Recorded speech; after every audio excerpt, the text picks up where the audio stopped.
जय माता दी।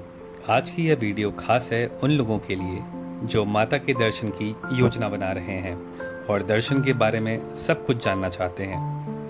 हमने अपना सफ़र शुरू किया राजधानी ट्रेन से दिल्ली से जम्मू तवी तक के लिए। पहले सुबह 5 बजे हम जम्मू पहुंच गए। इसके बाद हमने कटरा के लिए बस स्टैंड से बस ले ली, जो कि स्टेशन के ठीक सामने ही है, और अब हम निकल चुके हैं कटरा के लिए। करीब सुबह 7 बजे ही हम कटरा पहुंच चुके हैं और यह है कटरा बस स्टैंड, जहां पे हम एक होटल लेकर वहां ठहरेंगे और फिर शाम को अपनी यात्रा शुरू करेंगे। हमने निहारिका कॉम्प्लेक्स के ठीक पीछे एक होटल लिया और यहाँ से काफ़ी सुंदर दृश्य पहाड़ का हम देख सकते हैं। थोड़ी देर विश्राम के बाद हम आ चुके हैं कटरा चौक, जहाँ पे अब हम भोजन करेंगे। भोजन हम सागर रत्ना होटल में करेंगे। यहाँ पे कई होटल हैं, कई रेस्टोरेंट हैं जहाँ पे आप खाना खा सकते हैं और बिना लहसुन प्याज का भोजन आपको यहाँ पे उपलब्ध मिल जाएगा। अब हम निकल चुके हैं यात्रा पर्ची काउंटर की तरफ, जो कि कटरा चौक पर ही स्थित है। यहाँ लंबी लाइन तो लगी है, लेकिन हम 30 से 40 मिनट हमें लगे RFID कार्ड लेने में। ध्यान रखें कि RFID कार्ड सिर्फ 6 घंटे के लिए ही वैलिड होता है यात्रा शुरू करने के लिए। यात्रा बाणगंगा से शुरू होती है और हम कटरा चौक से ऑटो लेकर बाणगंगा पहुंच गए। बाणगंगा, जिसका महत्व यह है कि माता के साथ सफर के दौरान हनुमान जी को प्यास लगी थी, तब माता ने बाण चलाया था, जिससे कि माँ गंगा उत्पन्न हुई थी, जहाँ माता ने अपने बाल धोए, और इसी कारण इस पवित्र स्थान को बाल गंगा भी कहा जाता है।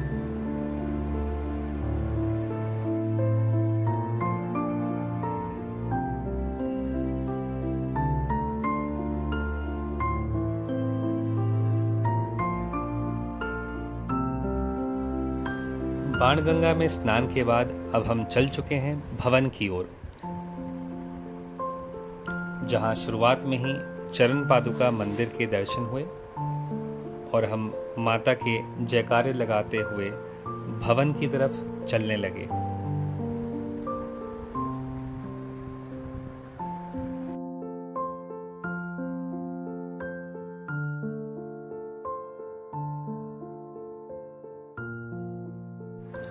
कटरा में चरण पादुका का धार्मिक स्थल माता वैष्णो देवी गुफा मंदिर में आने वाले तीर्थयात्रियों के बीच लोकप्रिय है। माना जाता है कि यह सफ़ेद मंदिर वह स्थान है जहां माता वैष्णो देवी यह देखने के लिए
मान्यता है कि माता वैष्णो देवी ने त्रेता युग में माता पार्वती, सरस्वती और लक्ष्मी के रूप में मानव जाति के कल्याण के लिए एक सुंदर राजकुमारी का अवतार लिया था। उन्होंने त्रिकुटा पर्वत पर तपस्या की थी। बाद में उनका शरीर 3 दिव्य ऊर्जाओं महाकाली, महालक्ष्मी और महासरस्वती के सूक्ष्म रूप में विलीन हो गया। माँ वैष्णो देवी मंदिर की कहानी और महिमा के बारे में माना जाता है कि करीब 700 साल पहले मंदिर का निर्माण पंडित श्रीधर ने किया था। श्रीधर एक ब्राह्मण पुजारी थे। श्रीधर व उनकी पत्नी माता रानी के परम भक्त थे। एक बार श्रीधर को सपने में दिव्य के जरिए भंडारा करने का आदेश मिला, लेकिन श्रीधर की आर्थिक स्थिति अच्छी नहीं थी, जिसके कारण वह आयोजन की चिंता करने लगे और चिंता में पूरी रात जागे। फिर उन्होंने सब किस्मत पर छोड़ दिया। सुबह होने पर लोग वहां प्रसाद ग्रहण करने के लिए आने लगे, जिसके बाद उन्होंने देखा कि वैष्णो देवी के रूप में एक छोटी कन्या उनकी कुटिया में पधारी और उनके साथ भंडारा तैयार किया। गांव वालों ने इस प्रसाद को ग्रहण किया। इस प्रसाद को ग्रहण करने के बाद लोगों को संतुष्टि मिली, लेकिन वहां मौजूद भैरवनाथ को नहीं। उसने अपने जानवरों के लिए और खाना की मांग की, लेकिन वहां वैष्णो देवी के रूप में एक छोटी कन्या ने श्रीधर की ओर से ऐसा करने से इनकार कर दिया, जिसके बाद भैरवनाथ ने अपमान सह नहीं पाया और उसने दिव्य लड़की को पकड़ने की कोशिश की, लेकिन वह ऐसा करने में विफल रहा। लड़की गायब हो गई। इस घटना से श्रीधर को बहुत दुख हुआ। श्रीधर ने अपनी माता रानी के दर्शन करने की लालसा जताई, जिसके बाद एक रात वैष्णो माता ने श्रीधर को सपने में दर्शन दिए और उन्हें त्रिकुटा पर्वत पर एक गुफा का रास्ता दिखाया, जिसमें उनका प्राचीन मंदिर है। बाद में यह मंदिर दुनिया भर में माता वैष्णो की देवी के नाम से जाने जाने लगा। आप देख पा रहे हैं कि किस तरह से नवरात्रि की तैयारी की जा चुकी है और अलग अलग तरह के फूलों से सुसज्जित माता का दरबार तैयार हो चुका है। भीड़ काफ़ी बढ़ चुकी है। कल से नवरात्रि शुरू होने जा रहा है और देश के अलग अलग कोनों में यह त्योहार बहुत अनोखे तरीके से मनाया जाता है। आप देख पा रहे हैं कि कैसे माता का दरबार पूर्ण रूप से सुसज्जित है। भारत की अलग अलग जगहों से मंगाए गए फूलों से दरबार को पूरी तरह से सजाया गया है। कल से नवरात्रि शुरू होने जा रहा है और देश के अलग अलग कोनों में यह त्योहार बहुत ही अनोखे तरीके से मनाया जाता है। नवरात्रि का मतलब ही 9 रात होती है। 9 रात माता रानी के अलग अलग स्वरूपों की पूजा के लिए मनाए जाते हैं। माँ दुर्गा का हर रूप एक अलग मतलब रखता है और इन 9 के 9 रूप का अर्थ शक्ति और मजबूती होता है। ऐसा माना जाता है कि महिषासुर ने छल से ब्रह्मा देव से अमर होने का वरदान पा लिया था। इसके बाद वह जब सबको परेशान करने लगा तो सारे देवता उसे हराने में असक्षम हो गए। ब्रह्मा जी ने उसे वरदान देते समय यह भी कहा था कि यह केवल एक महिला द्वारा ही हराया जाएगा। इसकी शक्ति पर नियंत्रण पाने के लिए ब्रह्मा, विष्णु और महेश ने माँ दुर्गा को मनाया। 15 दिन के युद्ध के बाद माँ दुर्गा ने भगवान शिव द्वारा दिए गए हथियार से महिषासुर को मार गिराया। यहाँ से आगे चलकर हम दुर्गा भवन में कुछ देर विश्राम करेंगे और लगभग 3 बजे स्नान कर आगे लॉकर रूम में अपना सामान रखकर नवरात्रि के पहले सुबह माता का दर्शन करेंगे।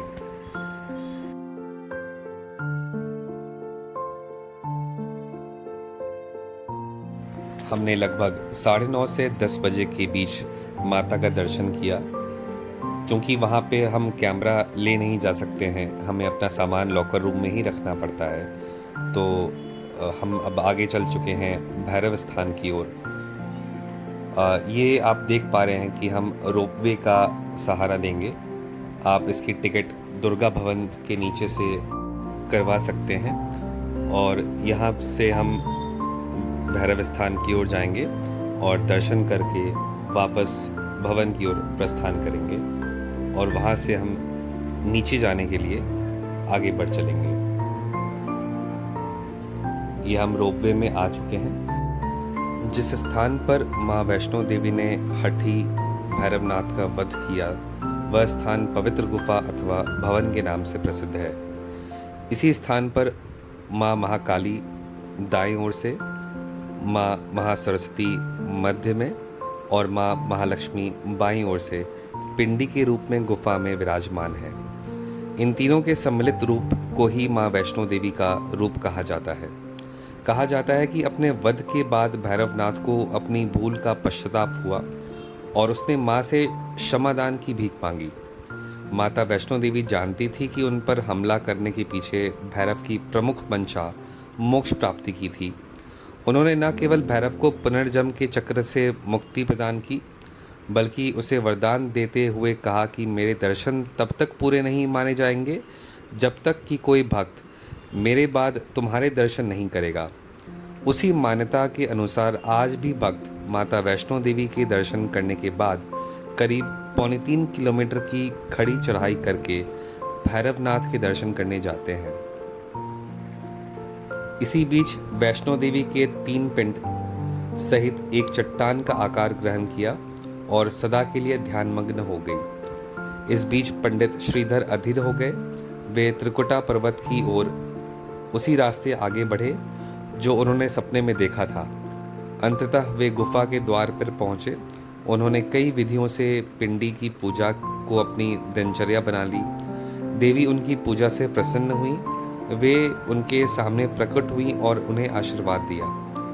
तब से श्रीधर और उनके वंशज देवी माँ वैष्णो देवी की पूजा करने आ रहे हैं। आज भी 12 मास वैष्णो देवी के दरबार में भक्तों का तांता लगा रहता है।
बिल्कुल चमकता हुआ ये स्टेशन है। सुबह का समय है और वंदे भारत ट्रेन स्टेशन पे आ चुकी है। ये हमारा पहला सफ़र रहेगा वंदे भारत से, जहाँ पे लगभग 8 से 8.5 घंटे के बाद हम दिल्ली पहुँच चुके होंगे।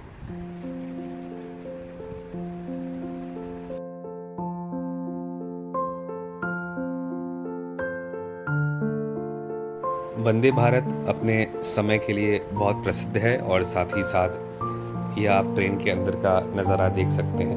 इसमें आप बैठकर ही आपको जाना होता है। हालांकि ये ट्रेन कई मामलों में काफ़ी प्रीमियम सेगमेंट में आप इसको कह सकते हैं, कंसिडर कर सकते हैं। जहाँ पे इसके दरवाजे भी ऑटोमेटिक हैं। आपको समय रहते ही ऊपर चढ़ जाना होगा, वरना दरवाजे बंद हो जाते हैं। ट्रेन से बाहर आप देख सकते हैं कितना सुंदर यह दृश्य है कटरा का। और जैसा कि मैंने आपको बताया कि आप भरपूर ऊर्जा के साथ अपने गंतव्य स्थान की ओर बढ़ सकते हैं। और ये ट्रेन में जो आपको नाश्ता और खाने की सुविधा मिलेगी। धन्यवाद आप सभी साथियों का हमारे साथ जुड़े रहने के लिए। इस वीडियो को लाइक, शेयर और सब्सक्राइब ज़रूर करें।